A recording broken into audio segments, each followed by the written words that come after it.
A paz do Senhor para você que assiste esse vídeo. Meu nome é Edson Bandeira, do blog Dicas de Crente. Quero trazer uma mensagem hoje um pouco diferente. O título dessa mensagem é Cuidado com a modinha gospel. Abra sua Bíblia aí, Romanos capítulo 12, versículo 2, que diz assim: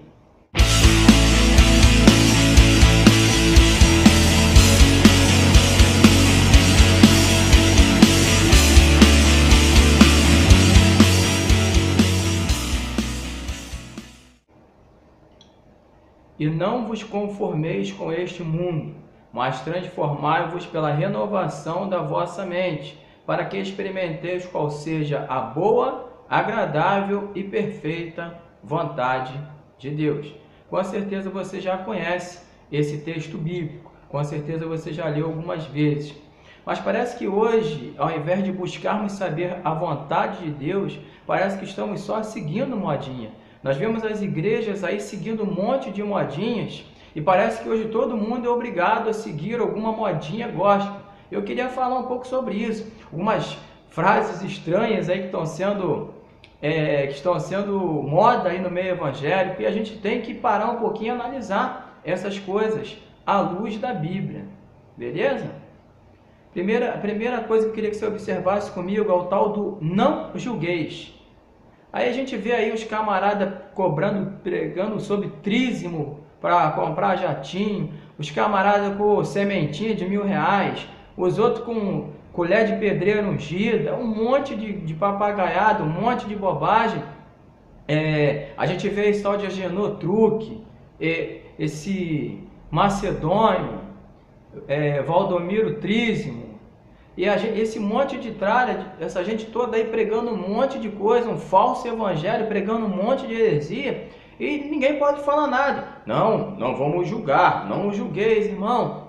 Você tem que julgar sim, você tem que analisar o que essas pessoas ensinam à luz da palavra de Deus. Então não deixe que essa modinha aí do não julgueis impeça você de enxergar as heresias que estão sendo pregadas, e aí daqui a pouco faz você consumir heresias, consumir livro desse pessoal, DVDs desse pessoal. Cuidado, irmão, vigia, leia a palavra do Senhor. E aí outra coisa que está sendo falada aí, né? Esse dia eu falando com uma jovem, ela falou assim: a gente precisa se converter todo dia. Eu falei: o quê? Se converter todo dia? Onde você ouviu isso? Não, pastor, lá na minha igreja ele ensinou que a gente precisa se converter todo dia. Eu falei: menina, pelo amor de Deus, a conversão é única, é um ato de conversão. Eu creio que Jesus Cristo morreu pelos meus pecados, eu creio que Ele ressuscitou, eu creio nele, eu creio que Ele pode me salvar, assim eu me converto. A conversão é um ato, você se converte.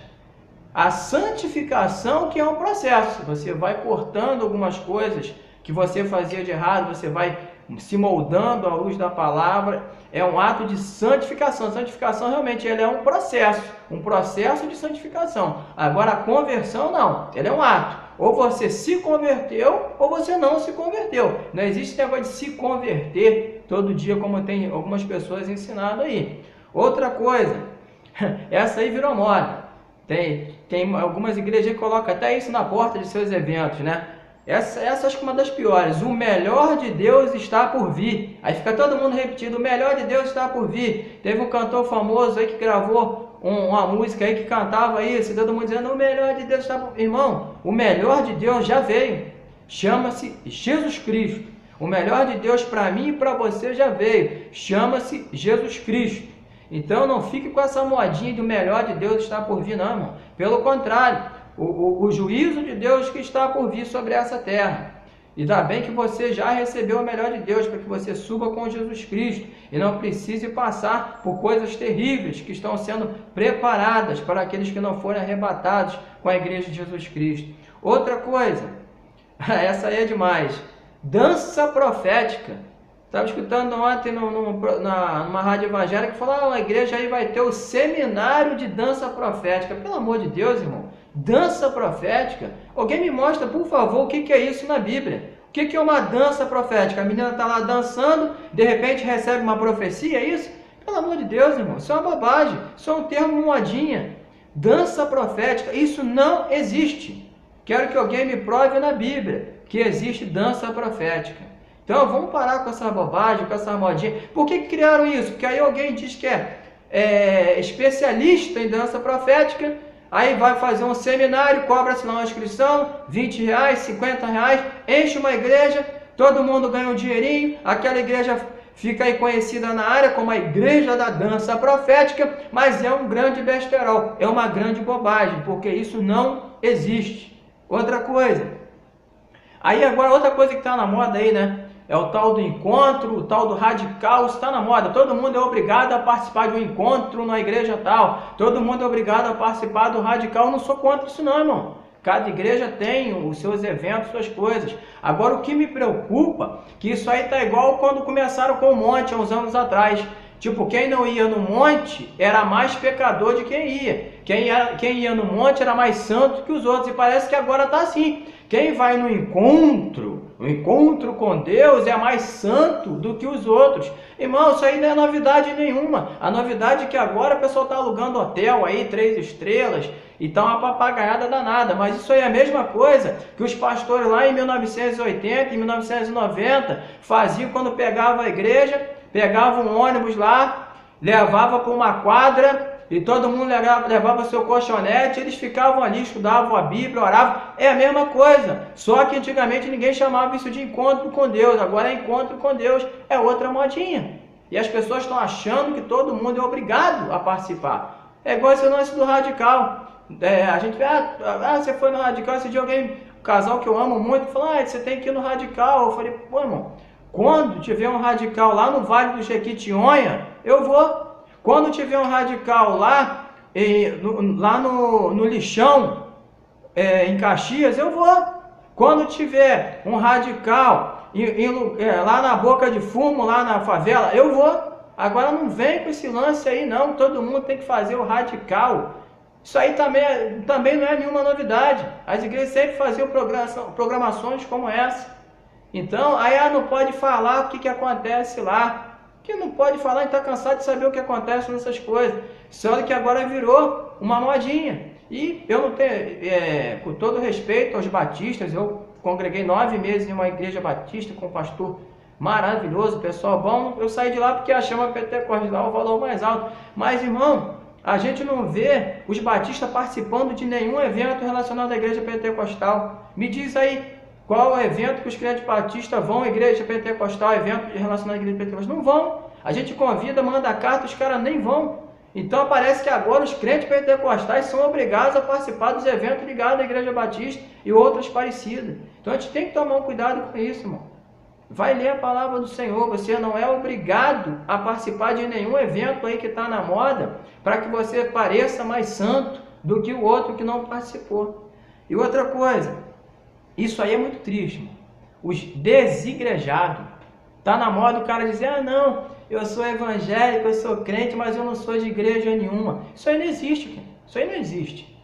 A igreja do Senhor Jesus Cristo, a igreja que foi colocada desde o início com os discípulos, que era, você lê Atos dos Apóstolos, principalmente nos primeiros capítulos, você vai ver a comunhão que eles tinham, a amizade, tudo era junto, tudo era em comum, tudo era maravilhoso, a oração, eram todos juntos, e estão se cortando isso para o cara ficar sozinho em casa, na frente do computador, assistindo um vídeo e dizendo que aquilo ali ele está congregando, que aquilo ali ele está servindo a Deus. Não está, irmão, não está. Se você aceitou Jesus Cristo, você quer fazer algo, você quer estar em comunhão com outras pessoas, você quer estar em comunhão com a igreja. Como você na sua casa, você vai dizer que você está em comunhão com os seus irmãos.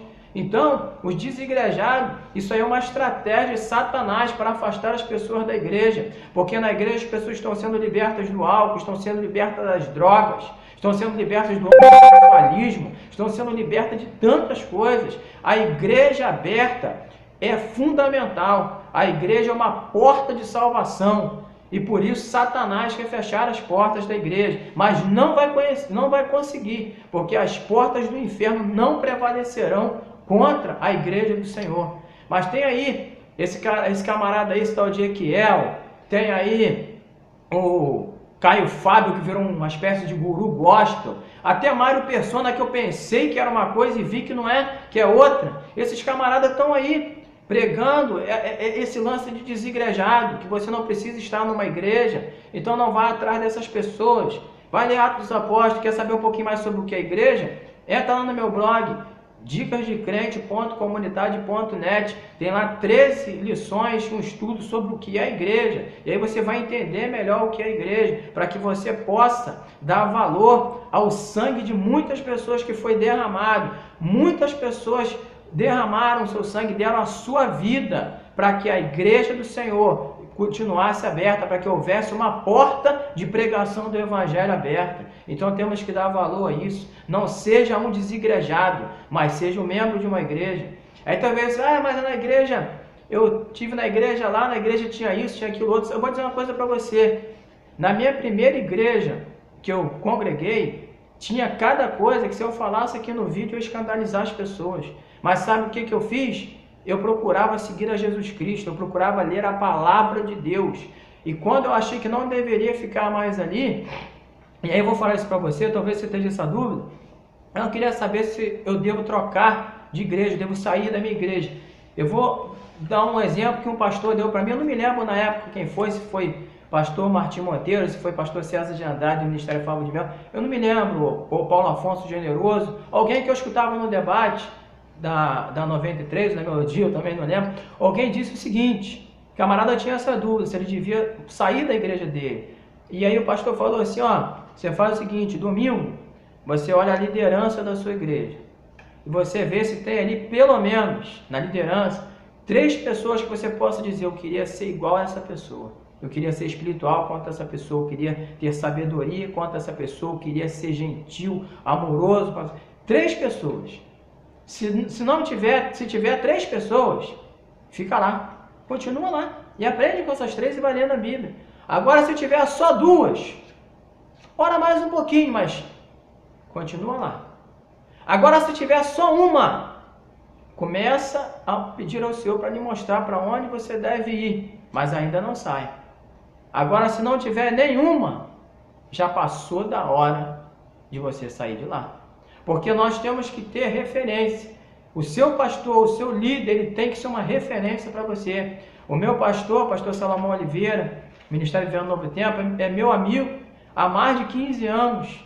Para mim era uma referência de homem de Deus, de cidadão, de pai, de família, de sabedoria das Escrituras. Para mim ele é um grande exemplo, uma grande referência. E por isso eu continuo ali. E ali naquela minha igreja eu tenho pessoas ali que eu falo, cara, eu gosto muito dessas pessoas, as pessoas são referência para mim. Então por isso eu continuo ali. Mas na minha primeira igreja, infelizmente, eu olhei e não via mais pessoas que eu podia ter como referência. E uma das poucas pessoas que eu tinha como referência, essas 2 pessoas, eram umas pessoas mais desprezadas na igreja, mais deixadas de lado na igreja pela liderança. Então eu orei ao Senhor, entendi que deveria sair. E saí, pouco tempo eu estava numa igreja onde eu aprendi muito e conheci muitas pessoas, inclusive o que é meu pastor hoje. Então, pense sobre isso. Cuidado com a modinha. Meu pastor é ungido do Senhor. Agora está esse papo de apóstolo. Pelo amor de Deus, irmão, não existe apóstolo hoje em dia. O cara que se diz apóstolo só pode ser uma coisa, ou ele tem algum problema mental, ele é esquizofrênico, alguma coisa assim, ou ele é um sem vergonha. Porque não existe apóstolo hoje. Não existe. O Lucas, que andava com Paulo em viagem, Lucas não se diz apóstolo. Judas, irmão de Jesus, Tiago, eles não se dizem apóstolos, eles assinam servo de Jesus. Então quem é esses Zé Ruelas que estão por aí se dizendo apóstolos? E aí o pessoal está nessa modinha, eu vou lá na igreja de apóstolo fulano. Uma vez eu me mudei, fui para um outro bairro, e eu procurei uma igreja para congregar, e quando eu entrei numa que eu achei que era legal, lá em cima estava escrito assim, apóstolo fulano de tal. Eu falei, já não quero mais. Só para mim, aquilo ali já foi suficiente. Então cuidado com a modinha. Vai ler a Bíblia, vai orar, mas não fica atrás de modinha não, beleza? E você que gostou desse vídeo, dá um like aí para ajudar o canal. se inscreve. Você que tem assistido meus vídeos, muito obrigado, cara. Compartilha aí com seus amigos.